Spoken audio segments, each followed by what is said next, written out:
കേരളത്തിലെ ദേശീയപാത വികസനവുമായി ബന്ധപ്പെട്ട് ഈ വർഷം ജനുവരി 15 വരെ 23 പേർ അപകടങ്ങളിൽ മരിച്ചതായി കേന്ദ്ര റോഡ് ഗതാഗത മന്ത്രാലയം പാർലമെന്റിനെ അറിയിച്ചു. മരിച്ചവരിൽ 22 പേരും നിർമ്മാണ തൊഴിലാളികളാണ്.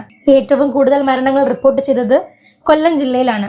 കൊല്ലം ജില്ലയിൽ 7 പേരും കാസർഗോഡ്, ആലപ്പുഴ ജില്ലകളിൽ 4 പേർ വീതവും മരിച്ചു. ഉയരത്തിൽ നിന്നുള്ള വീഴ്ച, മണ്ണിടിച്ചിൽ, ഗർഡർ തകർച്ച തുടങ്ങിയവയാണ് അപകടങ്ങൾക്ക് കാരണമായത്.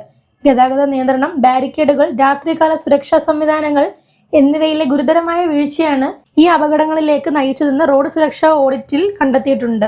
പോലീസ് അഴിമതി പുറത്തു കൊണ്ടുവന്ന SI പ്രതികാര നടപടിയിൽ മനംനൊന്ത് സ്വയം വിരമിച്ചു. ശാസ്താംകോട്ട പോലീസ് സ്റ്റേഷനിലെ ഉദ്യോഗസ്ഥർ നടത്തിയ അഴിമതികളും വഴിവിട്ട ഇടപാടുകളും റിപ്പോർട്ട് ചെയ്ത special branch SI A Harshad സർവീസിൽ 6.5 വർഷം ബാക്കി നിൽക്കെ സ്വയം വിരമിച്ചത്. സ്റ്റേഷനിലെ ഉന്നത ഉദ്യോഗസ്ഥർ ലക്ഷങ്ങൾ കൈക്കൂലി വാങ്ങി പ്രതികളെ സഹായിച്ചതും നിരപരാധിയെ കഞ്ചാവ് കേസിൽ കുടുക്കാൻ ശ്രമിച്ചതും ഉൾപ്പെടെയുള്ള വിവരങ്ങൾ ഹർഷാദ് SP-ക്ക് റിപ്പോർട്ട് ചെയ്തിരുന്നു. എന്നാൽ ഈ റിപ്പോർട്ട് ചോരുകയും പോലീസ് അസോസിയേഷന്റെ ഇടപെടലിലൂടെ അദ്ദേഹത്തെ സ്ഥലം മാറ്റുകയും ചെയ്തു. മികച്ച സേവനത്തിന് ഗുഡ് സർവീസ് എൻട്രി ലഭിച്ചിട്ടുള്ള ഉദ്യോഗസ്ഥനായിട്ടും സത്യസന്ധതയ്ക്ക് തിരിച്ചടിയായി ലഭിച്ച ഈ പ്രതികാര നടപടിയിൽ പ്രതിഷേധിച്ചാണ് അദ്ദേഹം സേവനം അവസാനിപ്പിച്ചത്. കായിക അധ്യാപകരോടുള്ള കേന്ദ്ര സംസ്ഥാന സർക്കാരുകളുടെ അവഗണന അവസാനിപ്പിക്കണമെന്നും എല്ലാ സ്കൂളുകളിലും ഇവരെ നിയമിക്കണമെന്നും സ്കൂൾ ടീച്ചേഴ്സ് അസോസിയേഷൻ കൊല്ലം ജില്ലാ കമ്മിറ്റിയിൽ ആവശ്യപ്പെട്ടു.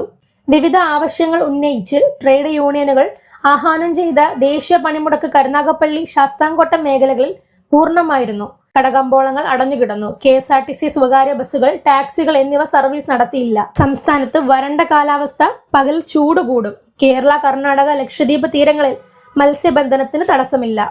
ഇന്നത്തെ സ്വർണ്ണവില: പവന് 1,14,240 രൂപ, ഗ്രാമിന് 14,280 രൂപ.